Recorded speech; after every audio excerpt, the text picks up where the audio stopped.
I think we should talk about some sponsors. So we talked about Liquid Force, moving to Connolly. And you had a pro model with Connolly, right? Yeah. And then you didn't. So, yes.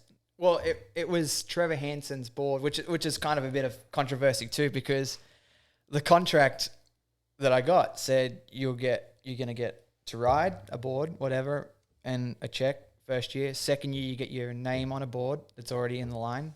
And third year, you get a pro model. Well, second year, I got my name on a board, and it was Trevor Hansen's board. And Trevor didn't know nothing about it. So, and that was awkward for me because I didn't know he didn't know. So I was like, well, that's awkward. This is the same board, but it's got my name on it that you designed. Meaning they took his name off, or you both now? No, it was like an Australian model for me. Okay. But I don't think I don't know, but I'm guessing they probably didn't. I didn't get royalties on it at all because I guess technically it wasn't my pro model. It was just a graphic with my name on it. There's a lot of gray area in the whole thing. But it was a little sneaky, kind of like, we'll put your name on it, but Yeah. we're not going to do royalties. It's not going to. Okay. Yeah. Okay, so third year, though, then. Third year, I still didn't get a pro model, but I kept my name on Trevor's board with a different graphic. And then I think that graphic stayed for 2 years, and then they took it off the line. Maybe it didn't sell. I don't know. They probably didn't market it because it was mostly an Australian market. And then I rode it was called the Reverb, and I loved that board. And I rode that for a long time. And I went through a phase where I was breaking a lot of boards because I was riding a 141 because I just refused to ride a 146. It's like, how can I do the spins and the flips that I'm doing on a 146? So there was times where I broke a board every second set. No shit. Just on something that shouldn't break, you know? So then they had to end up making me double glass boards. Well, I don't know if they were double glass, but they were just extra glassed and more durable. And I was good after that. Okay. But they were heavy, super heavy. You probably could have just gone with the 146. Yeah, probably. You're probably right. Point. A little more surface area. Yeah. Okay, so you got a pro model after it wasn't that third year. Yeah. No, I did. I never ended up getting I never got to design a board with Connolly. You just got your name on it. Yeah. One. I mean, they knew I liked riding the Reverb. Yeah. So they kind of like, if they wanted to make some changes, they'd ask me what it needs. Kind of that. Did you make any changes to it, or no? It was pretty good. It was dialed. Okay, so it wasn't like you had this board you really wanted to create. You were riding one you really loved and had a pro model. So why does the pro model go away? Good question. I don't know. It was kind of weird. Like I think it was after that 2015 season I was talking about. My contract with them, like, because that was my fourth year with them. So it was up. My salary went up, and then I had that 2015 year and it went down. And I was like, oh, I must have done something bad. And then not something bad, but I wasn't competing like I was the previous years. So then that's when I think I started being like, all right, I got to get into this. Got to start training. Okay. Start treating it like it's a profession. And you're still on Connolly though at that time? Yeah. And does your salary go back up for 2016, 2017? I think 2017 it went back up. Maybe, I don't know, I think maybe I got an offer from someone else and they wanted to keep me on, so they bumped it up a bit. Okay. Yeah. Did you ever get royalties from the boards? Not from Connolly, no. Okay, but even though you still had your name on the board? No, I never did. It was just flat salary? Yep. Okay. Yep. How much we talking? The first year was, I think, 500. I think it might have gone to maybe 500 a month and maybe 1,500. And then the third year, I think I was on, I can't exactly remember, but maybe like 2 or 2,500 maybe. Okay. I think. So I think I was 16. So I was doing all right. For a 16-year-old. Yeah. Did you just have the board? Did you have any boots or vests with them? I guess you're probably a jet pilot. So. Yeah, I was jet pilot. Okay. Yeah. Let's talk about, so you kind of lost a pro model for whatever reason. Yeah. And then what's the next progression when it comes to board sponsors after that?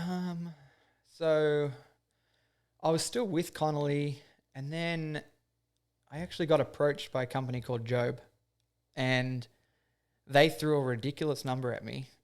And I was like, but I was like, do I want to ride for Job? And then so I went back to Connolly, and they didn't want to let me go. So then they said, here's some more money to stay. And then I told Job, I'm going to stay with Connolly.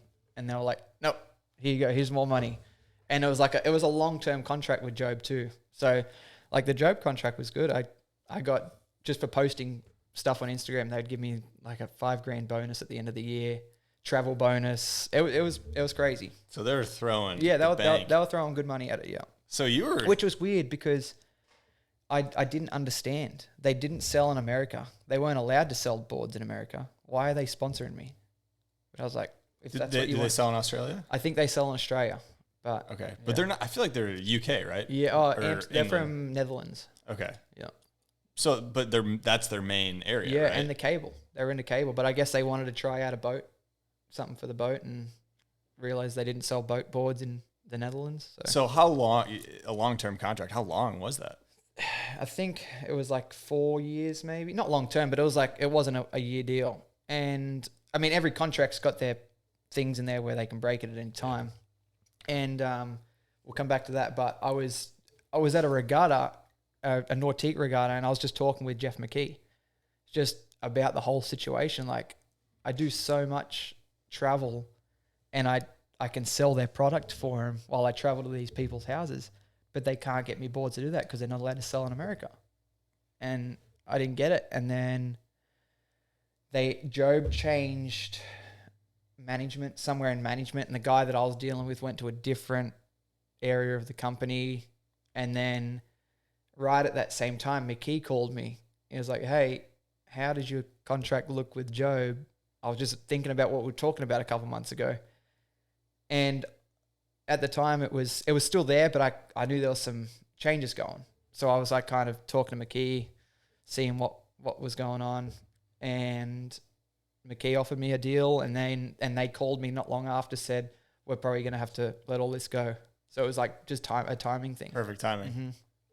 With Job, that's so fascinating. That makes zero sense. Like you said, complete no sense. And I didn't get it. But if someone's going to give you money to just do what you're already doing, yeah, fine, okay. I mean, they might see something that you don't see. It's, but hey, whatever, dude. Like if you're going to pay me money to ride your wakeboard. Yeah. And I mean, how was the boards? Did you like the boards? I rode a couple boards, and I was like, what have I done?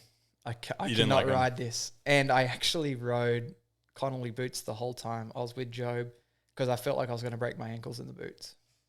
Yeah. They were that bad? Yeah. Well, I mean, they were fine boots, but I like my boots like tied around, because I've had ankle issues. I can't have any movement. So, and I was just moving around like they were sloppy shoes, you know? Yeah. So I just rode the boots that I liked, and yeah. They didn't really notice or care. No.